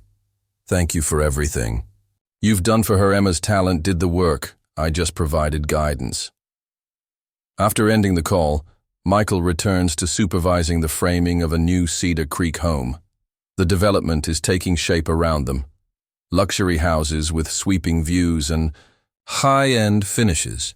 The contrast between these mansions and his own modest apartment is stark, but Michael finds satisfaction in the quality of his work. Regardless of who will eventually occupy the space, Victor Ramirez approaches as Michael checks a measurement. In the month since taking over Hilltop Construction, Ramirez has developed a grudging respect for Michael's work ethic and attention to detail. "Donovan, got a minute?" They step aside, away from the noise of nail guns and saws. "The Jefferson and project is ahead of schedule," Ramirez says, referring to one of the larger homes in the development. "Good work keeping the crew focused despite the heat." "Thank you, sir. They're a solid team," Ramirez nods, which brings me to my point. I'm opening a second crew next month to keep pace with demand. Need someone to supervise it. He gives Michael an appraising look, interested. Michael blinks in surprise. "Absolutely, I appreciate the opportunity. It comes with a pay bump," Ramirez adds. "And you'd have more input on scheduling and materials. Talk to my office manager about the details." As Ramirez walks away, Michael absorbs the unexpected development. A promotion with better pay couldn't have come at a better time. The summer program is developing. Emma's skills, but college applications are just around the corner. Every additional dollar helps build toward that future. That evening, Michael shares the news about the competition reception at dinner. "So tomorrow's the big night," he says casually. "Mrs. Williams called to remind us about the reception." Emma pokes at her pastor affecting non-ulance. "It's not that big a deal. There were a lot of really good entries." "Well, I'm excited to see them all," Michael responds. "And whatever the outcome, I'm incredibly proud of what you created." "Can I come too?" Tyler asks. "Of course, we're all going to support Emma." Emma glances up. "Really, but you have work, and then you'd have to change. And I already spoke to Ramirez. I'm taking off an hour early tomorrow." Michael reaches across the table to squeeze her hand. "This is important, Em. We wouldn't miss it." A small smile breaks through Emma's careful neutrality. "Thanks, Dad." After dinner, while Emma helps Tyler with his summer reading assignment, Michael steps outside to call Scott Wilson, explaining that he'll need to miss Saturday's roofing job due to the promotion at Ramirez Construction. "No problem, Mike. Actually, I was going to talk to you about transitioning to part-time anyway," Scott says. "You've been a great help during our busy season, but we're caught up on the major projects now." Though Michael had known the roofing work was temporary, the timing is fortunate. Ramirez's promotion will more than compensate for the reduced hours at Scott's company. Friday arrives. With a sense of anticipation, Michael works efficiently, mindful of the early departure time. At the Cedar Creek job site, he meets with Ramirez's office manager, reviewing the details of his new supervisory role. The pay increase is substantial, nearly 15%, with the new position starting Monday by 5:30 Tansing.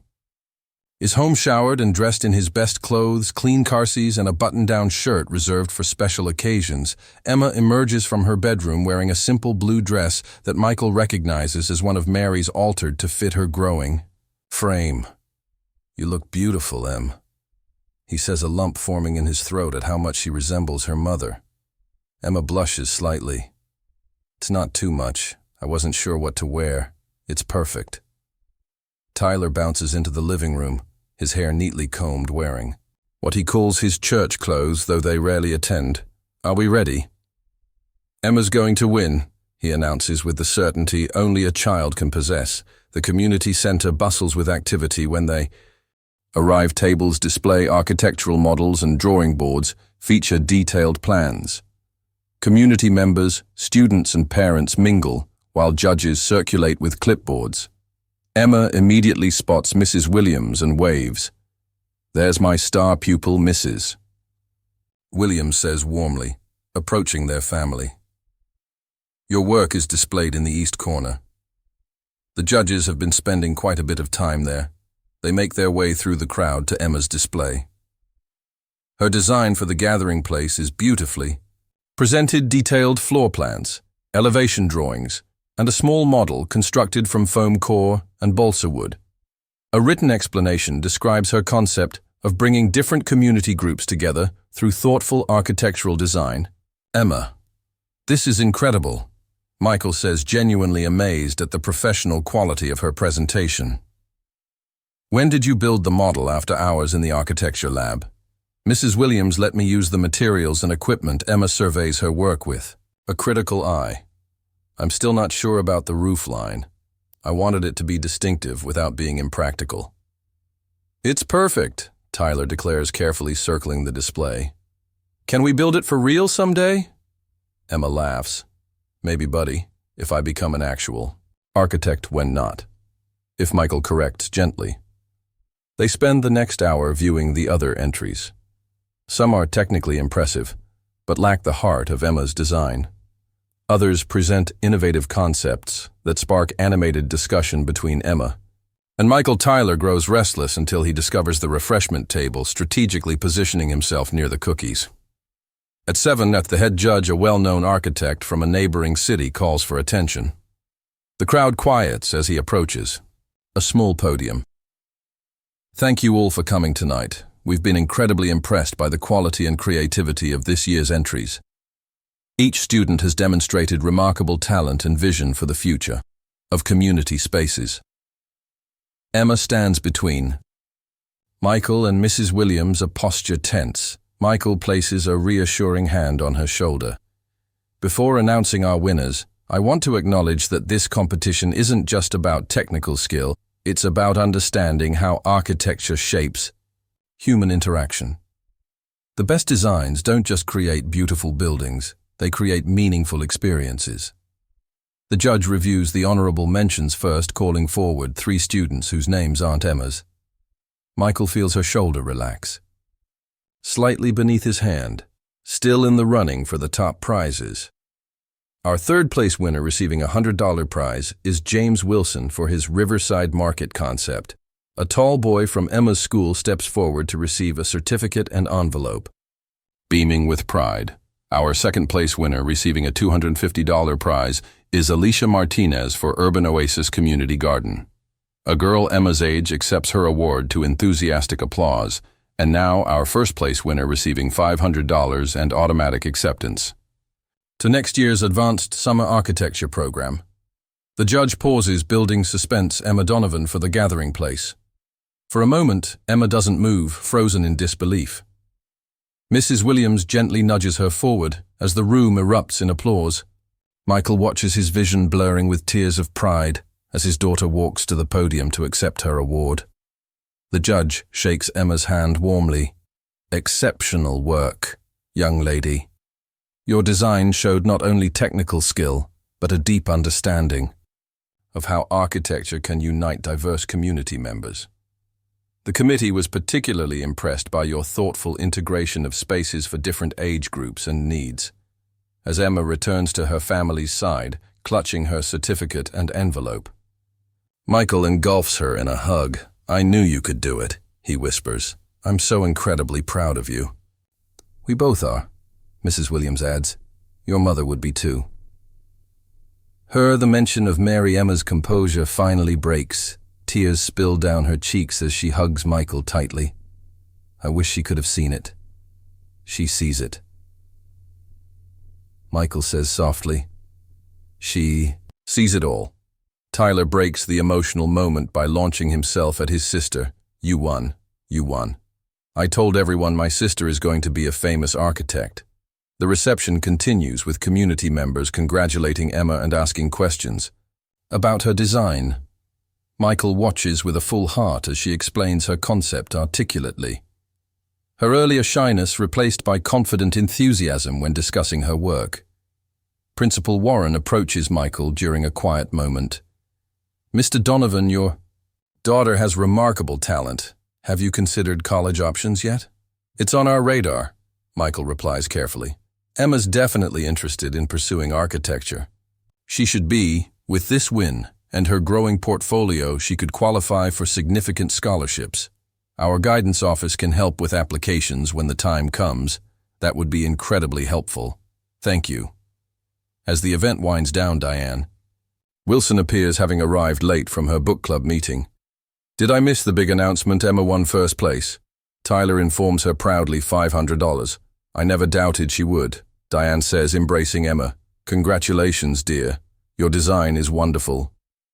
On the drive home, Emma sits quietly in the passenger seat, her award on her lap, seemingly lost in thought. "Everything okay?" Michael asks. "Just thinking." Emma replies about what happens next. "What do you mean?" "This feels like the beginning of something." Emma chooses her words carefully. "For the longest time, I convinced myself that college wasn't an option, that architecture was just a daydream. But now you're seeing the possibilities," Michael finishes for her. "Exactly. And it's exciting, but also scary." She turns to look at him. "College is expensive, Dad. Even with scholarships, we'll figure it out," Michael says, the familiar phrase carrying more conviction than usual. "Between your talent scholarships, financial aid, and my new position at Ramirez, we'll make it work, one step at a time." At home, Michael helps Tyler get ready for bed, while Emma calls her best friend to share the news. The apartment feels different, somehow filled with possibility rather than limitation. Later, Michael sits at the kitchen table looking through the materials Mrs. Williams provided about architecture programs and scholarship opportunities. The path forward isn't without obstacles, but for the first time it seems navigable. His phone chimes with a text from Curtis, his former colleague. "Heard about your promotion. Well-deserved man, dinner soon to celebrate." Michael smiles, typing back, "Definitely, double celebration. Emma won her architecture competition tonight. Like father, like daughter, both moving up in the world." Michael sets down his phone, struck by the change in their circumstances. 6 months ago, he was counting pennies for groceries, uncertain about keeping his job, worried about Tyler's health, and concerned about Emma's future. While challenges remain, the landscape has shifted dramatically. He thinks again of Sarah Collins and the $20 that seemed so crucial yet impossible to spare that day outside Palmer's grocery. He wonders where she is now, whether that small act of kindness made any difference in her life. Some questions have no answers. He supposes some connections are meant to be fleeting, yet significant. Tomorrow brings another workday, but Michael faces it with renewed energy. His children are thriving despite past hardships. His employment is secure and advancing, and their home, while modest, is becoming healthier. The burden hasn't disappeared, but it has lightened considerably for tonight. That's enough. Across town, Sarah Collins gives a presentation to her GED prep class, her confidence growing with each carefully articulated point. Afterward, her instructor pulls her aside. "Sarah, have you considered college? Your academic progress has been remarkable." Sarah's thoughts turned briefly to the man who helped her, when no one else would, whose $20 helped her get a meal and shelter that pivotal night. "Actually," she says with new determination, I'm thinking about business administration. I have some ideas about creating opportunities for people who need a second chance." The instructor smiles encouragingly. "With your work ethic and intelligence, I have no doubt you'll succeed."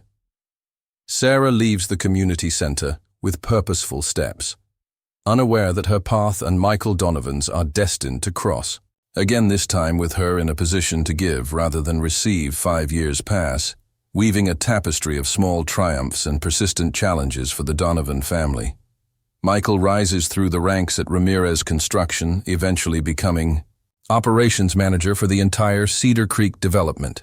His competence and reliability prove invaluable as the company expands, earning him not just Victor Ramirez's respect, but genuine appreciation. Emma graduates high school with honors and a substantial scholarship to the State University's prestigious architecture program.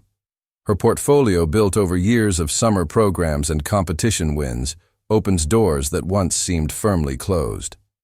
Now, in her sophomore year, she maintains excellent grades while working part-time in the university's design lab to cover expenses.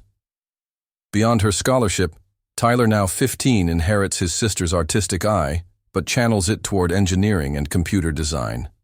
His asthma, while not completely resolved, has become manageable with proper medication and the healthier living environment they secured 3 years ago, a modest 3-bedroom rental house in a better neighborhood of Harper's Mill.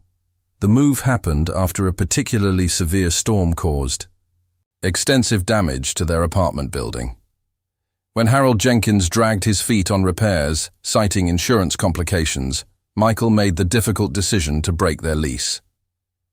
Thompson Enterprises headquarters in downtown Harper's Mill, an impressive glass and steel building that houses the region's most successful development company. He's met with their representatives before, but never their executive director of community initiatives, the mysterious Miss Collins, who joined the company 4 years ago and rapidly built a reputation for innovative social programs. The receptionist directs Michael to a 6th-floor conference room, where Victor Ramirez already waits with the Thompson Enterprises team. Victor nods in greeting. Donovan, good. I was just explaining our timeline capabilities to Mr. Thompson. Richard Thompson, the silver-haired founder of the company, shakes Michael's hand warmly. Michael, glad you could join us. We're just waiting for our community initiatives director to arrive. She's the driving force behind this project. They exchange pleasantries about the construction industry and the Cedar Creek development success. Michael feels at ease with these business leaders now, a confidence built through years of proven results and straight dealing. The conference room door opens and a woman enters carrying a portfolio and tablet. Michael glances up, then freezes, recognition dawning slowly. Older, more polished, dressed in a tailored business suit, but unmistakably the same woman he once gave $20 to outside Palmer's Grocery, Sarah Collins. She doesn't notice him at first, greeting Richard Thompson and introducing herself to Victor. When she turns to Michael, her professional smile falters briefly, her eyes widening in momentary confusion before composure returns. Michael Donovan. Our operations manager Victor introduces. He's been instrumental in developing our proposal for the community center. Miss Collins. Michael manages, extending his hand. A pleasure to meet you. Sarah's handshake is firm, her gaze steady, but filled with unspoken recognition. Likewise, Mr. Donovan, I've heard excellent things about your work. The meeting proceeds with remarkable. Normally, given the circumstances, Sarah presents her vision for the community center, a building designed to provide educational resources, health services, job training, and social support for West Side residents. Michael outlines Ramirez Construction's implementation plan, including local hiring initiatives and apprenticeship opportunities. Throughout the presentation, Michael steals glances at Sarah, still processing the extraordinary coincidence. The homeless woman he helped years ago now sits across from him as a polished executive directing a multi-million-dollar community development project. The universe works in mysterious ways indeed. After the formal proceedings conclude with handshakes and tentative agreements, Sarah approaches Michael as he gathers his materials. Mr. Donovan, could I speak with you privately for a moment? Victor raises an eyebrow but nods his approval before leaving with Richard Thompson to discuss other business matters. When the door closes, leaving them alone in the conference room, silence stretches between them. You don't remember me, do you? Sarah finally asks, though her expression suggests she knows otherwise. Outside Palmer's Grocery, Michael says quietly, about 5 years ago. Relief flashes across her face. Yes, you gave me $20 when I was at my lowest point. It was your last $20. How did you? I saw your wallet. When you took out the bill, it was empty afterward. Sarah's professional demeanor softens. That $20 bought me dinner and a bus ticket to the Harper's Mill Community Center, where I learned about their transitional housing program. That night changed everything for me. Michael absorbs this information, amazed at how a small act could spark such significant change. I'm glad it helped, but clearly you did the hard work yourself. I did. Sarah acknowledges GED, then community college, then a business degree. But that moment of kindness gave me something I'd lost: hope, and the reminder that good people exist in this world. She opens her portfolio, removing a business card and handing it to Michael. I've been looking for you for years. Mr. Donovan, asked at Palmer's Grocery, checked construction companies in the area. I wanted to thank you properly. No thanks necessary. Michael insists, I'm just happy to see you doing so well. Sarah studies him for a moment. Your bid for the community center project is excellent, the best we received. But I'd like to discuss some additional elements that might enhance the community impact. Of course, whatever you think would improve the project. Are you free tomorrow morning? Perhaps we could meet for coffee and discuss it further. They arrange a meeting time, maintaining professional courtesy while acknowledging the extraordinary circumstances of their reconnection. As Michael drives back to his office, his mind whirls with the unlikely turn of events. Of all the construction managers in Harper's Mill, he never imagined he'd be working with the very woman he once helped outside a grocery store. That evening at home, Michael prepares dinner while Tyler finishes homework at the kitchen table. Their rental house isn't fancy, but it's comfortable and well-maintained. A significant upgrade from the apartment with its persistent mold and neglectful landlord. Dad, can you check my physics problem? Tyler asks. Pushing his notebook across the table, Michael reviews the calculations, impressed by his son's growing capability with complex concepts. Looks right to me, but show your work on that force vector. Mrs. Peterson is a stickler for process. I know. Tyler grumbles good-naturedly. Emma says the same thing. Process matters as much as results. Your sister's pretty smart. You should listen to her, Tyler grins. Don't tell her I said so, but she actually is. Her building designs are amazing. The phone rings, and Michael answers to find Emma on the line, eager to share details about her successful exam and a new design project her professor assigned. The conversation flows easily between father and daughter, their relationship having evolved into one of mutual respect and shared interests as Emma has matured.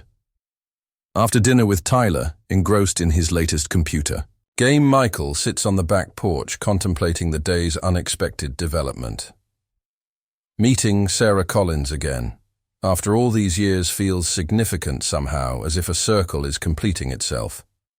He wonders what tomorrow's coffee meeting will bring. Morning arrives with autumn Christmas. Michael selects business casual attire for the coffee meeting. Not as formal as yesterday's presentation, but professional enough to maintain appropriate boundaries. At the agreed-upon cafe, he finds Sarah, already waiting, similarly dressed in smart, but not overly formal clothes. Good morning, Mr. Donovan, she greets him. Michael, please, Michael, she amends with a smile. And I'm Sarah. They order coffee and find a quiet corner table. Sarah produces architectural drawings of the community center, refined versions of the plans discussed yesterday.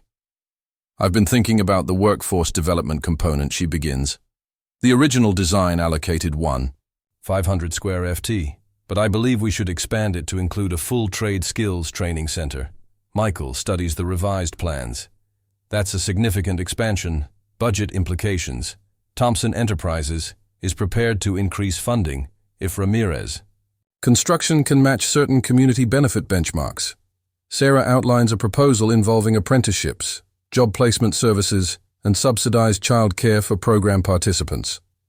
As she speaks, Michael recognizes elements that address the Very barriers he faced as a struggling single father: lack of affordable childcare, limited training opportunities, inflexible work schedules.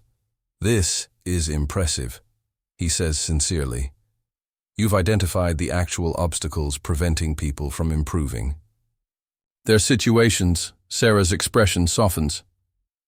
"Personal experience is a powerful teacher, but I suspect you understand that as well as I do." Their conversation shifts, becoming more personal while maintaining professional respect. Sarah explains her journey after their brief encounter, how the community center connected her with social worker Olivia Taylor, who helped her access temporary housing and educational resources. How Richard Thompson encountered her while she was working as a receptionist at a local business and recognized her potential, offering her a position at his company and mentoring her rise through the ranks. When Richard announced his plans for community development initiatives, I immediately thought of Westside. Sarah explains. "I presented a comprehensive proposal for how strategic investment could transform the area while preserving its character and helping current residents rather than displacing them through gentrification." Michael observes exactly development should lift people up, not push them out. Michael shares parts of his own journey: Emma's architecture scholarship, Tyler's improving health, his advancement at Ramirez Construction. He doesn't dwell on the hardships, but acknowledges them as context.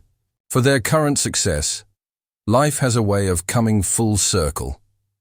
Sarah muses, 5 years ago, I was homeless and hopeless. Now I'm leading a project that will help others facing similar circumstances, and I'm helping build it. Michael adds, after living in Westside and experiencing firsthand what families there need. Their meeting extends beyond the planned hour as they discover shared values and complementary visions for the community center project. By the time they part ways, the professional relationship has been enhanced by mutual respect and the extraordinary circumstances of their reconnection. The following weeks bring frequent communication between Michael and Sarah as they refine the community center plans. Victor Ramirez, impressed by Thompson Enterprises' increased budget allocation, gives Michael full authority to develop the expanded project scope. On a blustery November day, Sarah calls Michael with unexpected news. The board has approved the final budget, including the expanded Workforce Development Center. We're ready to move forward with contracts. "That's great news," Michael responds. "We can break ground in January, weather permitting." "There's more." Sarah continues. "The board wants to announce the project at our annual holiday gala next month. They'd like you to attend as Ramirez's Construction's representative." "Of course. I'd be honored." "It's a formal event," Sarah adds, at the Grand Harper Hotel, downtown, December 18th. After the call ends, Michael considers the invitation. The Thompson Enterprises Gala is a prestigious affair attended by business leaders and community figures throughout the region. His presence there would reflect how far he's come professionally from construction worker to operations manager, representing a major company at a high-profile event. That evening, he mentions the invitation to Tyler. Over dinner, a fancy party. "Do you have to wear a tuxedo?" Tyler asks, amused by the thought. "Not quite that fancy, but a suit." "Yes, cool Emma will be home from college by then. She can help you shop for one." Michael smiles at his son's practical suggestion. "I think I can manage shopping for a suit on my own." "Dad, no offense, but your style needs Emma's help," Tyler says, with teenage bluntness. Perhaps the boy has a point. Michael's wardrobe has expanded beyond work-see clothes in recent years, but formal attire isn't his area of expertise. The following weekend, Emma returns from college for a brief visit. When Michael mentions the gala, she insists on accompanying him to select appropriate attire. "This is a big deal, Dad," she says as they browse a department store. The Thompson Gala is the event of the season in Harper's Mill. Michael tries on a charcoal gray suit that Emma selected, surprised by how well it fits his frame. Years of construction work have kept him. Fit through gray now liberally streaks his hair. "You look great." Emma approves, professional but not stuffy. As they drive home, Emma asks the question Michael has been contemplating himself. So this Sarah Collins, is she just a business contact, or is there something more there, strictly professional? Michael answers, perhaps too quickly. Though there is a connection, I met her briefly years ago when things were tough for both of us. Emma raises an eyebrow, intrigued. Really, what happened? Michael hesitates, then shares the story of giving his last $20 to Sarah outside Palmer's grocery. Emma listens intently, her expression thoughtful. That sounds like you, Dad, always helping others even when you had nothing to spare. It was just $20, Michael demurs. But it made a difference, and now you're working together on a project that will help others. Emma smiles. Life has a way of connecting the dots, doesn't it? Indeed it does, Michael thinks, and